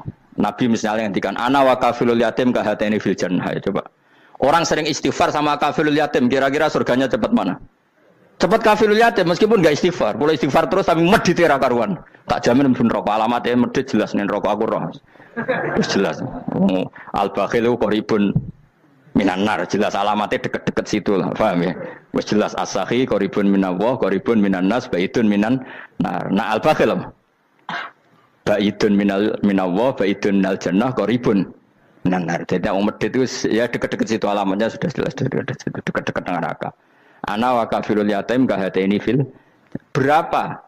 Apa semua yang dimaafkan Allah Nabi nyebut syaratnya istighfar? Kebangkitan fil bakhar. Orang alim itu otomatis dimintakan maaf oleh langit dan bumi sampai iwak ning laut. Mulane jendur Gus Pak jangan istighfar. Aku sing istighfar iki akeh sembrono. Langit bumi no. Mulane kula nu jarang istighfar bukan karena saya sombong, memanfaatkan istighfar mereka no. Dan saya yakin itu lebih mandi timbang istighfar saya. Mun koman fi samawati nglebokno Jibril, Mikail. Orang-orang keren no, makhluk-makhluk no, keren. Saya baru cari hadis yang wa innal muta'allim sing ijek belajar tapi belum ketemu. Nanti kalau ketemu tak kasih tahu apa? Karena hadisnya yang saya baca masih wa innal alim apa? Orang alim jadi agak ketat. Nah, nanti kalau sudah ketemu wa innal muta'allima. Nanti dicari. Tapi pasti palsu kalau ada itu. Karena semua tagnya itu apa? Alim. Atau ya kamu alim dibanding yang di bawahnya ya semoga itu masuk apa jadi dibanding orang Papua kan harus alim. Saya ulang lagi ya, ini penting sekali. Jadi latihlah jangan punya gerakan takfiri orang lain dianggap kafir, orang lain dianggap kafir karena Allah tidak pernah mengusir hambanya meskipun apapun salah najiyah kata Allah tetap faminhum apa faminhum hum itu rujuknya ke yang depan. Jadi termasuk orang-orang yang saya pilih adalah faminhum zalimul li nafsi, tetap dia di arena itu. Nisbatnya Islam ya tetap di area Islam itu. Meskipun yang ya kayak warga Indonesia coba. Warga Indonesia itu siapa yang terlahir di Indonesia dan berKTP berkartu keluarga Indonesia sudah. Nanti tentu yang bajingan tetap bajingan, yang koruptor tetap koruptor. Tapi menjadi warga Indonesia atau keluar dari warga Indonesia? Tetap warga Indonesia. Kira-kira seperti itulah analoginya. Tetap istofaina tapi tetap berstatus faminhum dalim. Tapi rujuknya kan tetap faminhum ikut setengah saking alladzina tofaina. Mulane ngaji sing tenanan, kowe ora usah anut khawarit. Khawarit ku apa ngamukan. Sidik-sidik wong liya salah yo apa-apanan. Lho saya juga mangkel be wong dolim. Semua orang soleh mangkel be wong dolim, tapi ya dihukum saja. Misalnya dalam Islam ada qisas, ada ada hadul qadzaf, hadus sarika. Ya hukuman saja, tapi hukuman itu tidak bisa menghilangkan status. Ya sama seperti manusia tetap manusia, meskipun apapun dia ya manusia. Ya tadi misalnya manusia itu siapa? Ya manusia itu ya manusia. Terus kamu bikin orang yang standar ideal manusia adalah yang berperilaku baik, yang enggak pernah salah. Kemudian kalau Zaid itu maling berarti tidak manusia. Terus barangnya apa? Ketek. Tidak bisa, makanya kembali lagi dinul aja. Kamu bikin definisi manusia itu tidak usah seangkuh itu. Manusia seperti ini manusia ya sudah, maling ya manusia, orang soleh ya manusia, orang sedengan ya manusia. Lelaki itu apa? Yang punya alat kelamin penis itu lelaki titik sudah, sehingga nanti warisannya ya dia lelaki. Sholatnya dia bergaya. Kamu tidak usah bilang gini, lelaki adalah yang cakap memimpin, yang maco, yang kuat. Jika kalau tidak seperti itu namanya perempuan. Terus kamu membolehkan yang seperti ini jadi makmumnya perempuan, imamnya perempuan sing maco. Kacau enggak kalau agama nuruti logika-logika itu? Enggak, jawab aja. Kacau. Lalu lucunya sekarang banyak kecerdasan yang mengarah ke sana. Makanya agama ini jadi kacau. Karena sudah ada dinul ajais. Agama ini agama ummi. Ya agama ini agama ummi. Kata Allah, huwaladzi ba'atsa fil ummiyin. Ummiyin itu lugu itu polos. Jadi kalau orang polos misalnya gini. Ini apa? Kira-kira kalau jawab orang polos ini. Jam. Bagus kan jawab jam. Jam untuk apa? Penunjuk waktu ya sudah seperti itu. Tapi kalau orang engkek, ini itu apa jam? Itu barang murahan. Bulat kan oleh jawab. Mana numpak mobil carry itu apa? Itu black melaku. Yang mobil itu Alphard. Jadi kacau. Enggak boleh agama dibawa ke sana. Apa? Agama di sana dibawa ke sana. Nah itu madzhabnya ahli sunnah apa? Wal jamaah. Ketika Rasulullah ngendikan la yu'minu ahadukum hatta yuhibba li akhi, ora kok diarti ini ora iman. Sehingga yang menyala itu tidak iman, tidak seperti itu cara mengartikan ahli sunnah wal jamaah. Karena status itu tidak pernah hilang. Yang hilang hanya kesempurnaannya. Paham ya? Kesempurnaan kita jalani manusia hilang karena kita maling, karena jadi koruptor. Tapi tetap kita manusia. Kesempurnaan kita sebagai orang mukmin hilang kalau kita fasik. Tapi kita tetap mukmin. Paham ya? Makanya setiap hadis gitu kata ahli sunnah la yu'minu imanan kamilan. Wis dong ya. Dong. Dong. Ya terus alhamdulillah. Subhanallah. Ya doa alim mas malam 12. Malam Lailatul. Aku kadang yang melok goblok aduh. Saya tuh sering dididik sama bapak saya, sekumpul wong akeh kudu melok goblok guys. Makanya bapak itu kalau ada orang pidato, bapak kan juga enggak suka pidato juga, tapi ya kerso kadang-kadang, saya pun kadang-kadang kerso. Asal sing utus pernah guru, pernah sepuh kadang kerso. Nah, bapak nak bahas pengajian dia ngomongin balik dari bapak, malah bingung. Ngomong apa wae. Coba kita dengan PD-nya bilang Lailatul Qadar itu 21 sampai berapa? 29. Lailatul Qadar. Warna iki malam Lailatul Qadar. Lalu Lailatul Qadar keren tuh karena apa coba? Karena nuzulul Quran. Lalu nuzulul Quran tanggal 17. Lalu Lailatul Qadar tanggal berapa? Oh, ada nih. Alhamdulillah. Tapi ini jangan jadi keiskalan yang masif itu sudah difitnah. Cara Gus Bak, ya cara Gus Bak, cara Quran ngawur gitu. Sembrono. Memang aku tidak pendapat tentang Quran dan ayatnya seperti itu. Maka yang benar, Lailatul Qadar itu kata ulama-ulama dulu, orang yang beramal soleh, ya itu sudah anggap saja dapat Lailatul Qadar. Ora usah ndelok esuk-esuk ndelok srengenge blerengen ta ora, ora blerengen berarti untuk Lailatul Qadar. Jan mendung kan blereng iki. Terus bengi angite sayup-sayup. Anggere dini hari ya sayup-sayup blok-blok aneh-aneh wae. Lah nek pikir segoyo berarti wong laut gak tarah untuk Lailatul Qadar, mergo segoro kidul langine bianter. Lah nek ning Dieng ya mesti sayup. Mau angin dok gunung wis kesel tadi terus sayup-sayup. Gawe ukuran ojo ngono, gawe ukuran ngono rak wong Dieng luwih ngrasa entuk Lailatul Qadar timbang wong Segoro Kidul. Segoro Kidul angine apa? Buanter. Padahal alamate piye? Sayup-sayup. Mana-mana. Maksudnya alamat ngono iku ora ngono, maksudnya ayat iku Kanjeng Nabi mbadhawuh ngono, maksudnya ora ngono. Wes dong ya. Ayo Lailatul Qadar tanggal aku seneng wong bodho.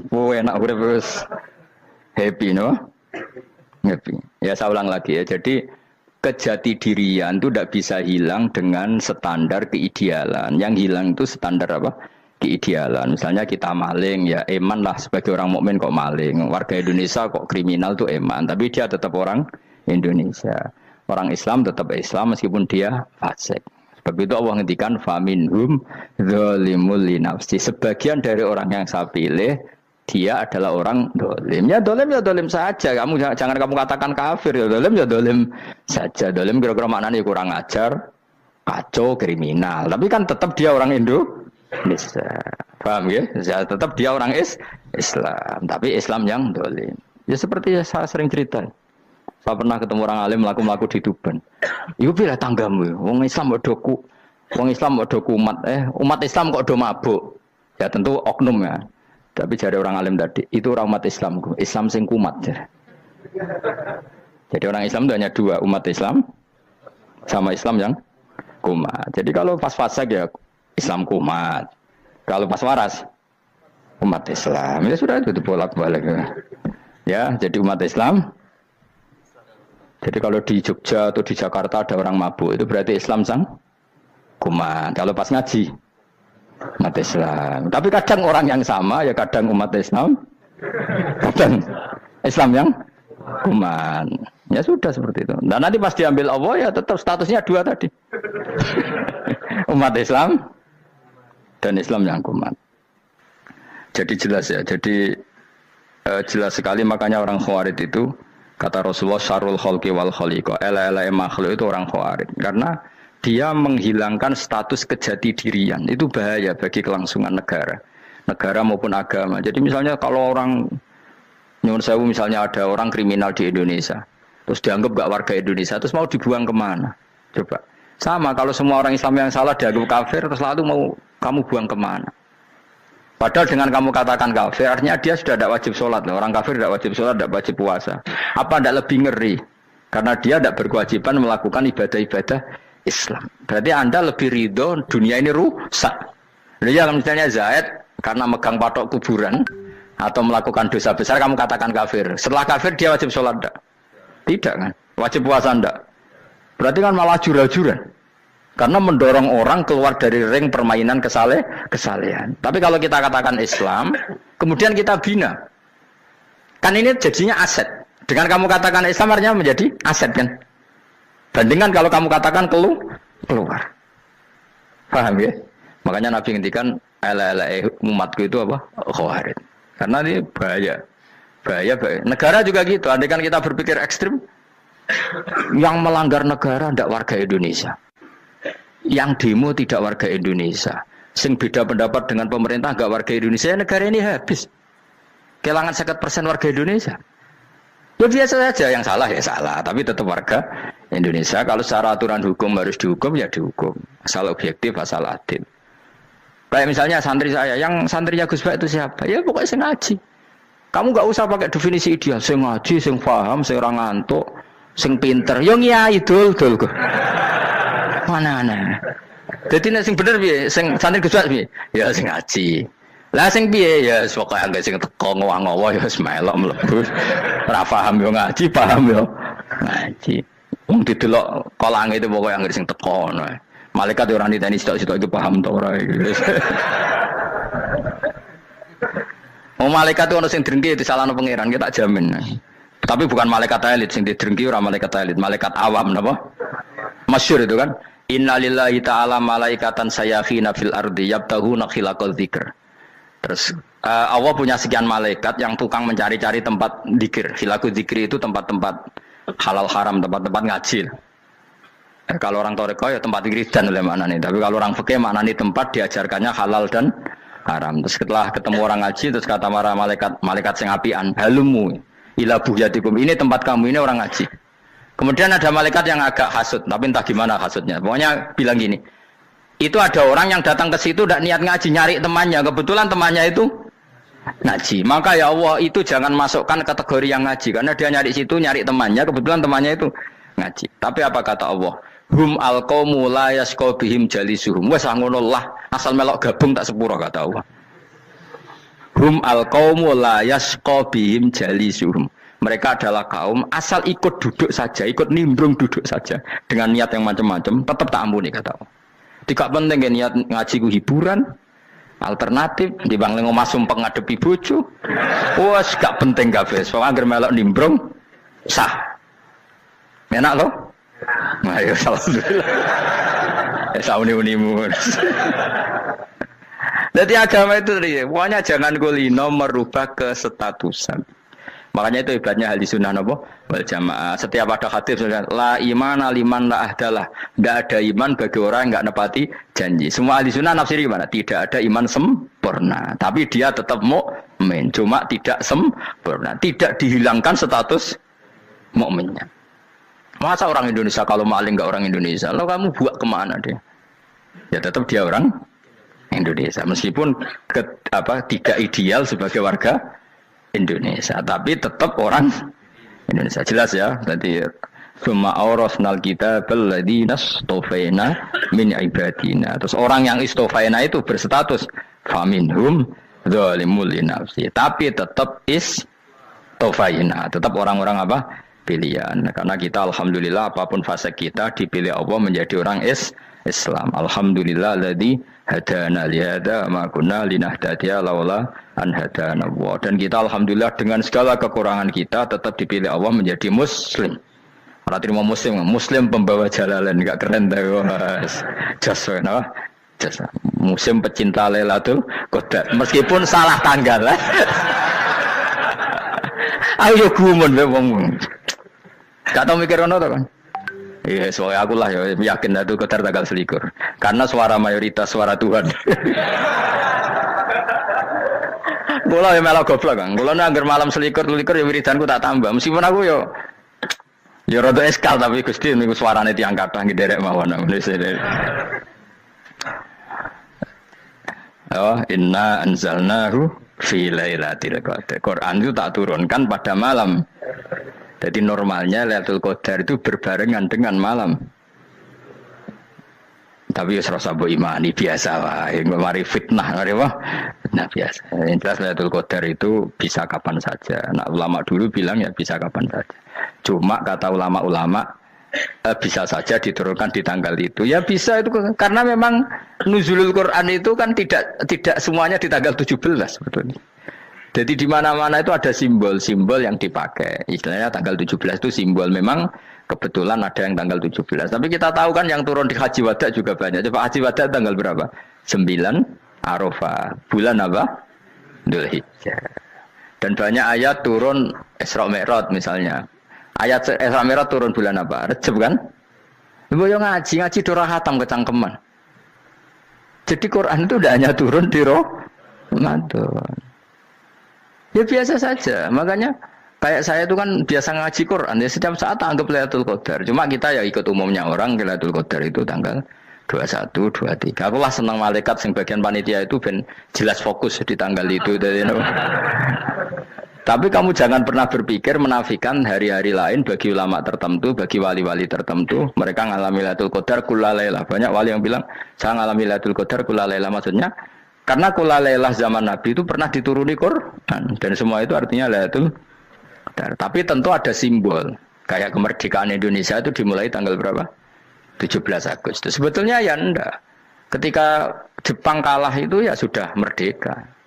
Dan daerah tertentu sudah lama dulu merdeka kayak Aceh. Karena dia tidak merasakan dijajah Belanda. Daerah tertentu ada setelah diproklamasikan tetap berjibaku dengan penjajah. Banyak enggak ketika diumumkan kemerdekaan masih yang berjibaku ngelawan penjajah? Banyak. Tapi kita butuh simbol. Jadilah kita ngambil 17 Agustus. Ngono kok ra iso. Jadi tanggal itu ada tanggal hakiki, tanggal simbol. Meskipun yang hakiki ya simbol ya hakiki. Dong ya. Alhamdulillah. Kalau ini cerita ibadah sing ringan-ringan mawon. Tapi dadekne mlebu swarga. Amin. Terus kalau badhe cerita siji mazhab Hasan Sadzili. Terus Hasan Sadzili niku thariqah sing dianut Gus Wafi. Kula nggih beberapa kali dapat ijazah saking Mbah Mun, saking bapak kula. Di antaranipun nggih pesen teng Gus Wafi, sebagian lewat kula ziarah teng Baruzak nggih. Baruzak Termas.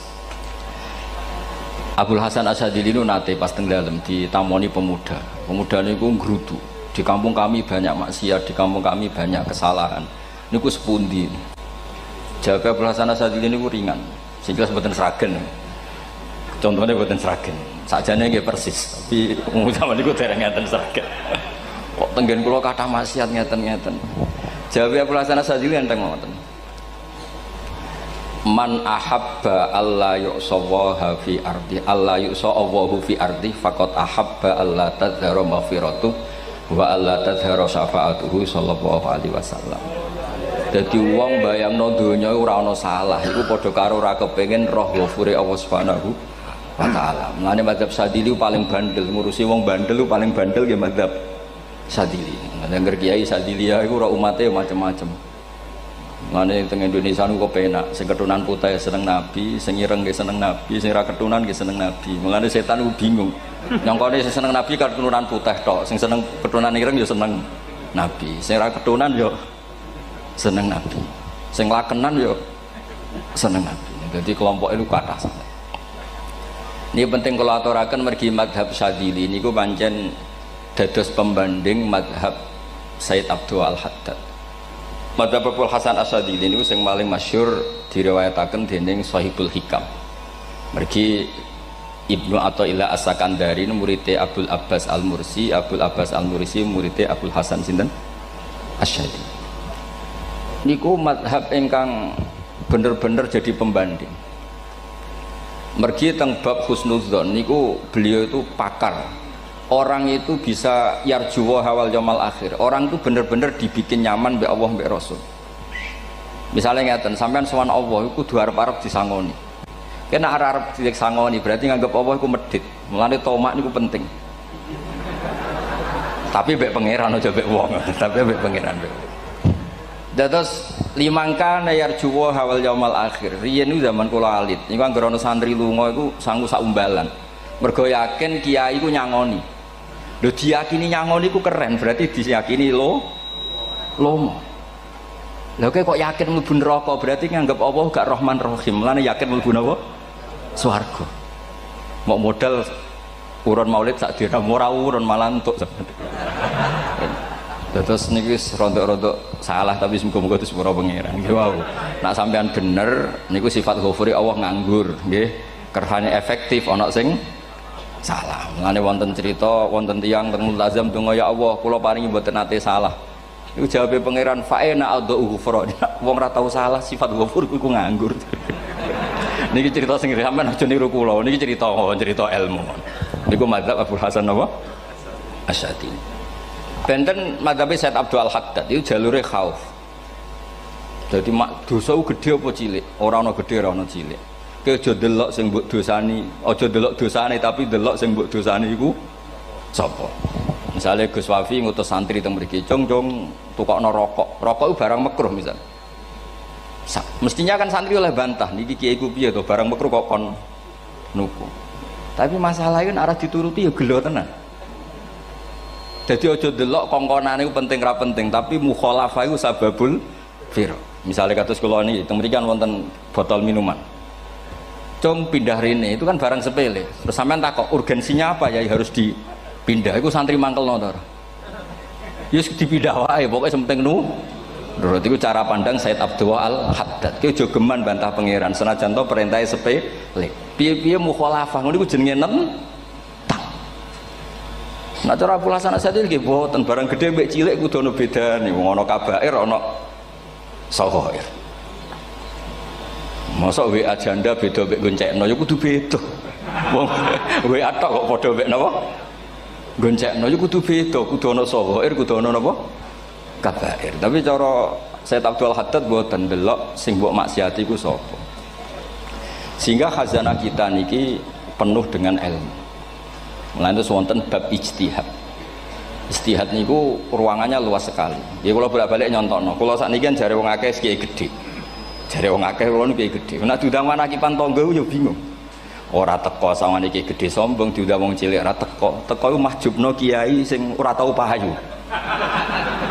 Kuwi bingung. Nyatane kula ora teko nggih do matur nuwun Gus. Atok kula mboten lakon. Nah kula teko kan mesti ordere teng kula mboten. Cara sing tok pitik gedhe nggih kula, salam templek gedhe nggih kula. Berhubung kula ora teko ngresgeni tiyang kathah. Saiki misale ten takok, kiai gedhe diundang musala cilik kesunatan teko apa makruh teko? Cara ijtihad, cara sampean makruh teko napa kesunat? Kula misale diundang ning Sragen ning musala Penceng. Kula niku sunat teko napa haram teko? Haram ya bener lagi kayak haram ya. Setuju haram. Mergo mahjubno ya haram setuju itu ijtihad. Ijtihad itu ranahnya itu karena nggak bisa ditebak. Ijtihad itu nggak bisa ditebak. Kalau ada cerita kata tentang ijtihad niki betapa umat Rasulullah umat sing bejo pilihan-pilihan ijtihadnya dibenarkan. Masyhur tenggene cerita Bani Quraidah Nabi ngendikan engkau kowe jogeman salat asar kecuali sampai neng kampung Bani Quraidah. Ternyata kurang 2 kilo atau 3 kilo matahari itu mau terbenam. Sebagian sahabat sholat sebelum sampai Bani Quraidah karena takut sampai Bani Quraidah sudah kodok napa asar. Sebagian tetap sholat di Bani Quraidah meskipun sudah kodok asar. Ketika lapor Nabi semuanya dibenarkan. Semenjak itu ada pintu sing darani pintu napa ijtihad.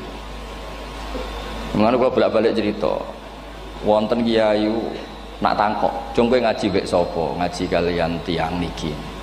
Kiaimu tau nangis mboten? Lereni ngaji mbek kiai ra iso nangis, berarti atine atos.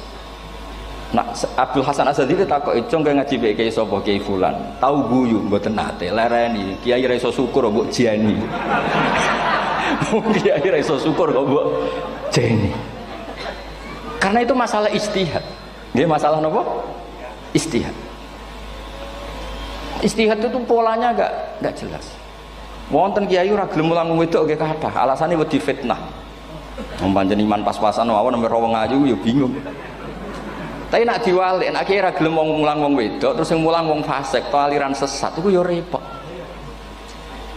Kowe ngerasa paling gak sesat. Ya sudah seperti itu masalah-masalah apa? Istilah. Nah, kalau tak cerita saat ini balik cerita tentang Burda. Burda itu nak ngelem Kanjeng Nabi. Niku pancen diilmoni tenan. Kalau niku Burda berjanji tiba, niku setengah hafal. Pancen riyen mbah kula buyut-buyut kula niku pesene ken hafal tiba, hafal berjanji, hafal Burda. Nggih mboten ngengken ngapal loh, tapi karena sering baca akhirnya hafal. Kalau beri beberapa contoh, ngelem niku nak mboten diilmoni itu kualitasnya ada bagus, tapi kalau diilmoni itu kualitasnya bagus. Kalau beri contoh begini. Saya itu kalau pidato atau khutbah atau ngaji, apalah terserah istilah jenengan atau ceramah. Biasanya kalau seneng istilah ngaji, niku mesti ikuti sing gampang mawon. Wa ala alihi wa sahbi ajmain. Ajmain itu kalimatun fariqah bainana wa bainasyiah. Fa innana nukrimu jami'as sahabah. Ajmain itu kalimatun fariqah, kalimat pembeda. Kita ahli sunnah wal jamaah akramu jami'as sahabah. Ada